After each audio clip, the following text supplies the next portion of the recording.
નમસ્કાર,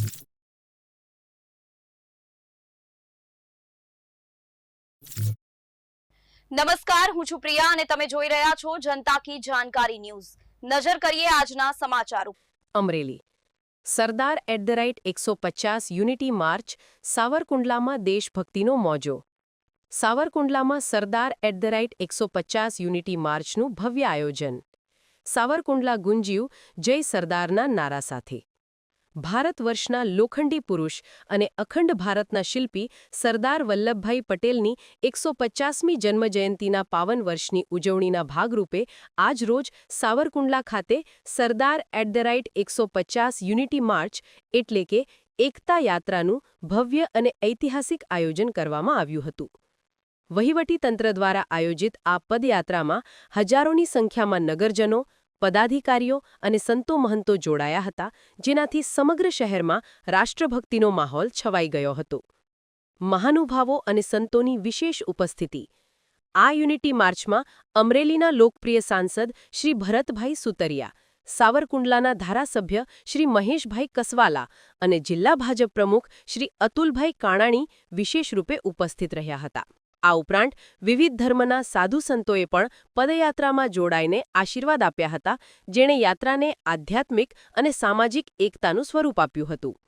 સરદાર પટેલ સોસાયટીવાડી ખાતેથી એકતાના સૂત્ર સાથે આ યુનિટી માર્ચનું પ્રસ્થાન કરવામાં આવ્યું હતું। જય સરદારના નાદથી ગુંજ્યો શહેરમાર્ગ।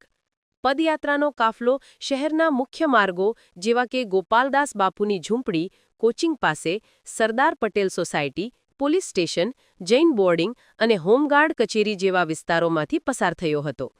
સમગ્ર માર્ગ પર એક ભારત શ્રેષ્ઠ ભારત અને સરદાર પટેલ અમર રહોના ગગનભેદી નારાઓ ગુંજી ઉઠ્યા હતા। મોટી સંખ્યામાં નગરજનો હાથમાં તિરંગા સાથે આ યાત્રામાં જોડાયા હતા અને સરદાર સાહેબને ભાવભરી શ્રદ્ધાંજલિ અર્પી હતી। ધારાસભ્ય શ્રી મહેશભાઈ કસવાલાની ઐતિહાસિક જાહેરાત। આ પ્રસંગે ધારાસભ્ય શ્રી મહેશભાઈ કસવાલાએ ભાવુકતા સાથે કહ્યું હતું કે આઝાદીના 75 વર્ષ બાદ પણ આપણા શહેરમાં એક પણ જાહેર જગ્યાએ સરદાર સાહેબની પ્રતિમા ન હોવી એ આપણું દુર્ભાગ્ય છે। તેમણે આ સંકલ્પને પૂર્ણ કરવાની જાહેરાત કરતા જણાવ્યું હતું કે ટૂંક સમયમાં જ KK હાઈસ્કૂલ અને મહિલા કોલેજ પાસે સરદાર સાહેબની ભવ્ય પ્રતિમા સાથે નવો સરદાર ચોક બનાવવામાં આવશે। તેમની આ જાહેરાતને નગરજનોએ તાળીઓના ગડગડાટથી વધાવી લીધી હતી। રાષ્ટ્ર નિર્માણમાં જોડાવાની હાકલ। યાત્રા દરમિયાન સાંસદ શ્રી ભરતભાઈ સુતરિયા અને ધારાસભ્ય શ્રી મહેશભાઈ કસવાલાએ સરદાર સાહેબના દેશની એકતા અને અખંડિતતા માટેના અમૂલ્ય યોગદાનને યાદ કર્યું હતું। તેમણે યુવાનોને રાષ્ટ્ર નિર્માણના આ પવિત્ર કાર્યમાં સક્રિયપણે જોડાવા અને સરદાર સાહેબના આદર્શોને જીવનમાં ઉતારવા હાકલ કરી હતી। યાત્રાનું સમાપન સ્વામિનારાયણ ગુરુકુળ ખાતે થયું હતું, જ્યાં સંતો અને મહંતો દ્વારા સૌ નાગરિકોને આશીર્વચન પાઠવવામાં આવ્યા હતા। ભારતીય જનતા પાર્ટીના હોદ્દેદારો, વિવિધ સંસ્થાઓના અગ્રણીઓ અને વહીવટી તંત્રના અધિકારીઓ સહિત મોટી સંખ્યામાં લોકોની ઉપસ્થિતિએ આ યુનિટી માર્ચને સાવરકુંડલાના ઇતિહાસની એક યાદગાર ઘટના બનાવી દીધી હતી। રિપોર્ટર સમીર ખોખર।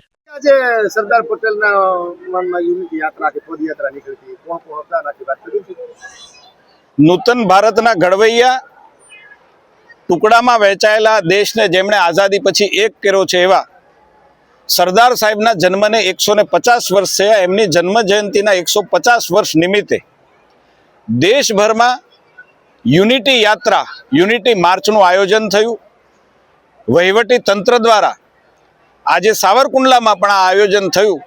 આપ જાણો છો એમ વિશાળ સંખ્યામાં લોકો, વિદ્યાર્થીઓ, સામાજિક દિગ્ગજો અને રાજકીય પક્ષના આગેવાનોએ આ યુનિટી માર્ચની અંદર ભાગ લીધો।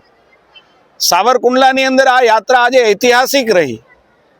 સાવરકુંડલા જાણે સરદારમય બન્યું હોય એવો માહોલ ઊભો થયો। અને આપ આ ગુરુકુળ પરિસરની અંદર જુઓ છો કે જે રીતે વિદ્યાર્થીઓની અંદર સરદાર સાહેબ માટેની જે ભાવના છે, હું એમ માનું છું કે બાળકની અંદર જે સરદાર માટેની ભાવના છે એ સરદાર સાહેબ માટે ખૂબ મોટી અંજલિ છે, એના માટે ખૂબ મોટી શ્રદ્ધાંજલિ છે।